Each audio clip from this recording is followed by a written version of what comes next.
종합 토론 진행을 맡게 된 정영일입니다. 그러면 먼저 우리 이목상 소장님의 토론부터 먼저 듣도록 하겠습니다. 제가 도시농사, 도시농업에 관심을 갖게 된 것은 이 도시 사람들을 설득하지 않으면 이제 우리의 농사의 근간이 무너질 수밖에 없는 처지에 이르지 않았는가. 저는 이 선순환 구조, 생태와 생명이 선순환하는 자연과 더불어 함께 사는 사회, 이것이 바로 농사가 우리한테 주는 아주 교훈이라고 저는 보고 있는데, 그 선순환 사회의 모습을 광화문 현장에 보임으로써 도시민들로 하여금 농사에 관심을 갖게 하자, 이런 생각이었습니다.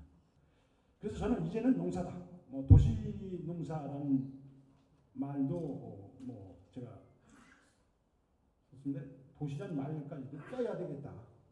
그래서 농사를 통해서 사람의 마음과 심신, 정서, 생활 태도, 철학, 이것을 바꿔야 되겠다. 그래서 도시민들이 농사를 진으로 해서 세상이 바뀔 수 있는 하나의 작은 토대를 만들 수 있다. 그래서 여러분이 정책도 바꾸는 것도 중요하고 그러지만 서울에 도시농사를 많이 질 수 있도록 여러분이 한번 뒤에서 좀 격려도 해주시고 감사하겠습니다.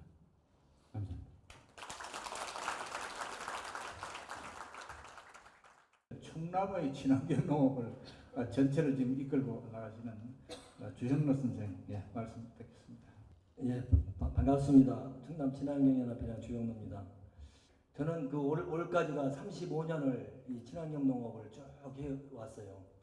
이렇게 그 농사를 져오면서 그 환경 농업을 전국에 전파하면서 했는데 진짜 너무 어려워요. 학교 교육 속에서 농업을 버린 나라가 없어요. 우리나라 뺏기. 그래서 올해 고민하다가 이걸 저는 실질적으로 글을 잘못 써요. 그래서 실제로 행동에 옮기자 해갖고 생각한 게 뭐냐면 우리 선생님이 지금 것처럼 100개 학교 논 만들어주기 운동을 했어요. 결국은 어떻게 보면 첫째 아이들이 변화를 왔어요. 뭐냐면 1년의 과정을 통해 느낀 게 뭐냐, 아이들이 농업이 이렇게 재밌는 줄은 처음 알았어요.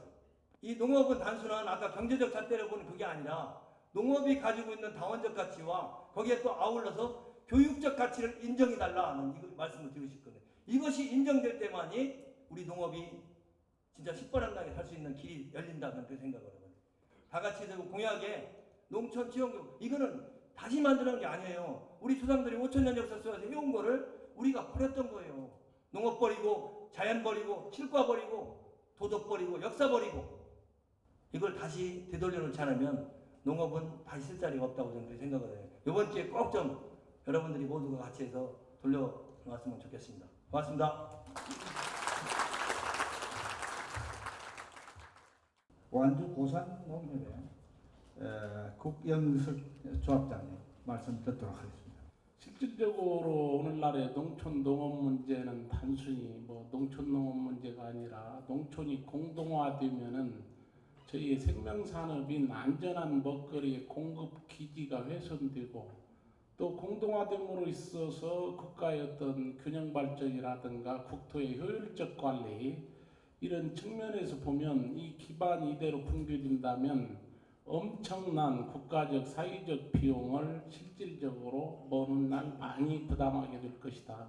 이런 좋은 자리에서 제안되는 이런 내용들이 정부 당국에서는 정책에 입안해서 진정성 있는 실천적 계획을 가지고 정부 정책을 입안해서 추진해야 된다.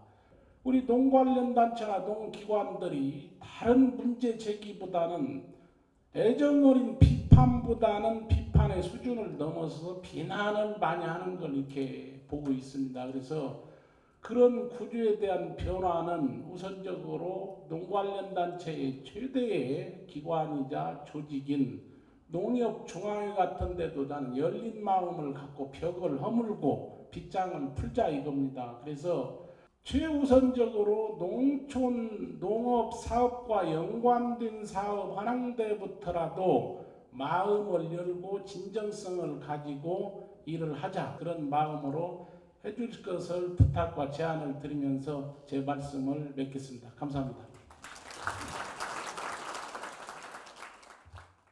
현역 최물로 교수님 김한배 선생님 말씀 듣도록 하겠습니다. 지금 우리 농업 외의 여건은 대한민국만큼 빠르게 우리가 원하지 않음에도 불구하고 각국과 FTA 협정을 우리만큼 빠르게 맺는 나라가 없지 않습니까? 그런 걸 우리가 하지 않으면 안 될 텐데 거기에 대해서는 언급이 없다 이거예요. 또 하나는 우리 농업이 갖고 있는 잠재력이나 우리 농업의 장점에서 저는 자신감이 아직도 있습니다. 제가 잘못 생각하는지는 몰라도.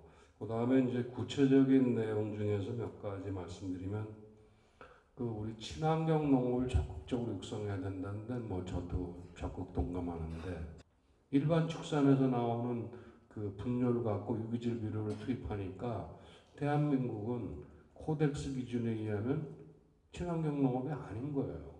그래서 이러한 유기 축산을 우리가 할 수 있는 방안을 좀 구체적으로 내야 되겠고요. 마지막으로 하나 추가 말씀드리면 아까 대안 중에서 농어촌 지역에 사회경제 활성화 기금을 만들자 이런 얘기는 참 좋은 아이디어입니다. 그럼 재원을 어떤 걸 갖고 할 수 있느냐? 상호금융연합회를 전국적으로 만들어내면 이건 믿을 수가 있어요. 상호금융연합회를 전국 만들고 거기에다가 지자체가 운영하는 금고를 그렇게 되면 맡기게 되면 수익이 발생하고 그게 일정 부분을 이쪽 기금으로 쓰게 되면 농촌 사회 경제 활성화하는 데 상당히 도움이 되지 않을까 하는 생각을 했습니다. 이상입니다. 이번에는 정부를 대표해서 농림수산식품부의 이준원 농어촌 정책국장께서 말씀해 주시겠습니다. 네, 안녕하세요. 농어촌 정책국장입니다. 이 농업과 농촌이 사랑받지 못한다면은 정부로부터의 어떤 지속적인 그런 지원 확대가 가능하겠느냐 그런 문제를 우리가 고민해야 되겠다 그런 얘기입니다. 결국 우선 국민들한테 안전한 또 친환경 농산물을 제공하는 것이 우선 가장 기본적인 국민에게 서비스하는 거 아니냐. 국민들한테 여러 가지 서비스를 하면서 대신 정부로부터는 우리가 직불금이라든가 여러 가지 또 지원을 당연히 이렇게 많이 지원을 받는 그렇게 돼야지만이 결국 우리나라 국민들이 우리 농업에 대해서 투자를 늘리거나 하는 것에 대해서 적극적으로 찬성을 해야 된다. 앞으로 그렇지 않으면은 결국 우리 농업과 농촌의 발전 한계가 있다. 그래서 이런 면에 좀 저희가 좀 신경을 써야겠다 그런 생각을 해봤습니다. 하여튼 뭐 오늘 여러 가지 좋은 말씀 또 좋은 토론 감사드리고요. 다시 한번 감사드리고 저희가 앞으로 농업 정책에 반영할 것에 대해서는 적극적으로 반영하도록 하겠습니다. 네, 감사합니다. 이렇게 귀중한 시간을 내서 하루 종일 열띤 토론에 참여해 주신 모든 분들께 이 주최석을 대신해서 저도 명칭은 주최의 한 사람입니다만 정말 진심으로 감사하다는 말씀드리고 하시는 일 더 잘 해나가시고 가정 모두 행복하시기를 부탁드립니다. 대단히 감사합니다.